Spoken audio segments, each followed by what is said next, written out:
Hey, what up, everybody? Steve Breach coming to you. Tonight was the first night in basically a long time for me, and basically what was not that great of a Monday Night Raw, that Monday Night Raw ended, and I wanted more wrestling. The Monday Night Raw main event came on. It was the big, I guess it wasn't really a gauntlet match or Survivor Series style match, but it was the Shield taking on the entire roster. And halfway through the match, I was, oh fuck, this is the main event. It's all over. It's time to go home, boys. I couldn't believe it. Like I said, honestly, this wasn't a good show. We got a match of Rob Van Dam going up against Randy Orton. The match ended in a countout with basically, I think this was RVD's exit for a good little while. As you can remember, when Rob Van Dam signed his deal, it was short term. It was just for a number of dates, and they've been using him on Raw, SmackDowns, and pay-per-views, blowing through those dates pretty fast. And much like how they use Brock Lesnar and things like that, there has to be a reason to have him, take some time off. And basically, I think what they did tonight was basically they just put RVD on the shelf. And as you can see, I think when the Randy Orton versus Daniel Bryan feud is all said and done, I think Randy Orton will be the champion, and they'll be moving in that direction, and you can bring RVD back in, and boom, you got a main event set for a pay-per-view. Rob Van Dam versus Randy Orton. I think it all got set up tonight. Orton hit a pretty sick DDT on Rob Van Dam, and we'll move on from there. The other champion, Alberto Del Rio, won a match in a snooze fest against Kofi Kingston out there. We had a segment where basically CM Punk came out there and thanked the world that he was from Chicago. If you weren't from Chicago, I don't think the promo was all that great, but Paul Heyman came out there on his little People Power scooter to save it, in my mind, coming out singing to CM Punk, and they bantered back and forth about basically, Punk said for 5 minutes that he was going to go up there and get him and beat his ass, but it wasn't until he finally went to go do it that Paul Heyman's scooter died, which sent CM Punk, I apologize, I didn't even feel that one coming on, running out there to attack Paul Heyman. They were intercepted by, I was about to say Kurt Hawkins, son of a bitch, where is my mind tonight? But Curtis Axel and Ryback, and basically Punk was able to defeat one of them at a time, but basically every time he got the upper hand on one of them, the other one came back, and he wasn't able to get much offense in, although he was able to get a good amount. There was a lot of offense on Ryback, and their match has been booked for Payback, CM Punk versus Ryback. This will be the rematch, I guess you can say, from the Hell in the Cell pay-per-view. Well, no, they had a TLC match as their rematch from that on the first edition of Raw back in January. Well, that was a damn good match. That was really, really fun, and that was nice of WWE to actually give back to the fans a match that was promised for the TLC pay-per-view that was taken away due to CM Punk's injury, and given to us free on Monday Night Raw, which put us in the direction of Punk versus The Rock.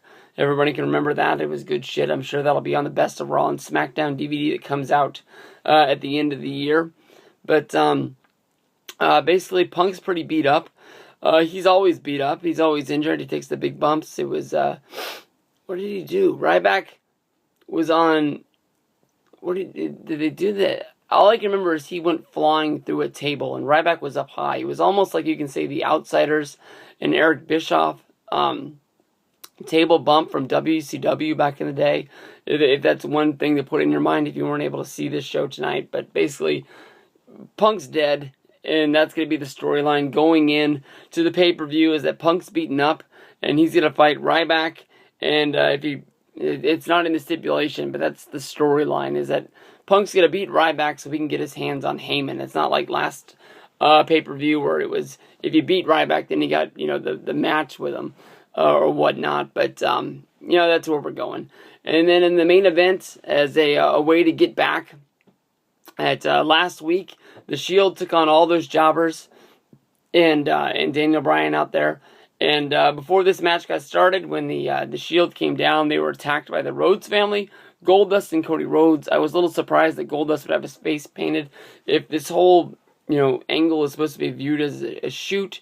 Why would Goldust paint his face? I mean, last week Dusty Rhodes was out there calling himself Virgil Reynolds. I don't see, they've done skits in the past, like with Booker T and Goldust going to 7-Eleven, getting Slurpees. Big pop for that one. One of my favorite WWE skits of all time. If you haven't seen that or remember it, or if you just haven't seen it in a good little while, go YouTube that one.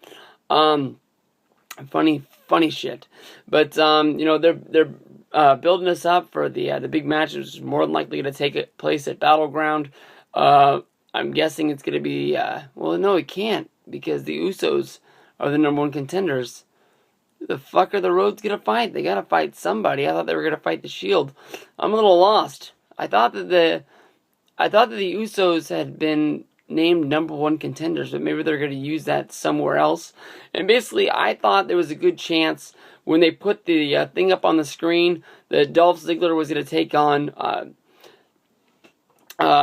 Dean Ambrose for the United States Championship on SmackDown. I saw that graphic and the way that they were talking about it. I was like, you know what? Ziggler's got a good chance of winning that match. I know it would be a step down for him to become United States Champion, but for some reason I feel real good about him in that match. And then in this match, Ziggler pinned him, which in my mind is saying Ziggler ain't winning that match. More than likely, that's going to be some sort of a disqualification, I would bet. One of the Usos was able to beat Roman Reigns, but Roman Reigns honestly hit the spear on like 5 guys in this match, taking everybody out, even including Titus O'Neil. He was huge, and he looked awesome. It came down to the point when it was Seth Rollins left in the ring, and they went out of their way to make sure that everyone knew that Seth Rollins wasn't the leader. He just happened to be the last guy that was in there against both members of the Usos. Daniel Bryan was out there as well as Dolph Ziggler, and basically they just treated Seth Rollins like they were the Shield. They surrounded him on all 4 corners once R-Truth was eliminated, and they just moved in and just beat him down.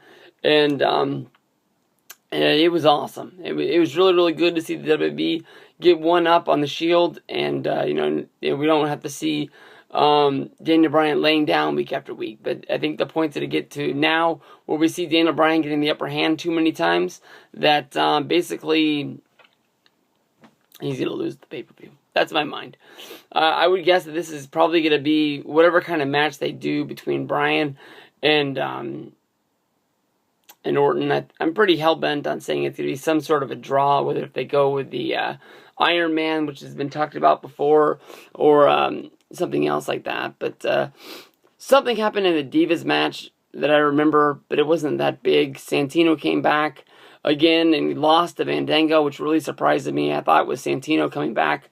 I thought that he was going to be used as something, but it seems like he's just going to be used as some sort of just geek that's on the card, on the roster. Losing to Fandango to me is pretty much saying, like, we like having you here, but we don't really need you. But that was Monday Night Raw in a nutshell.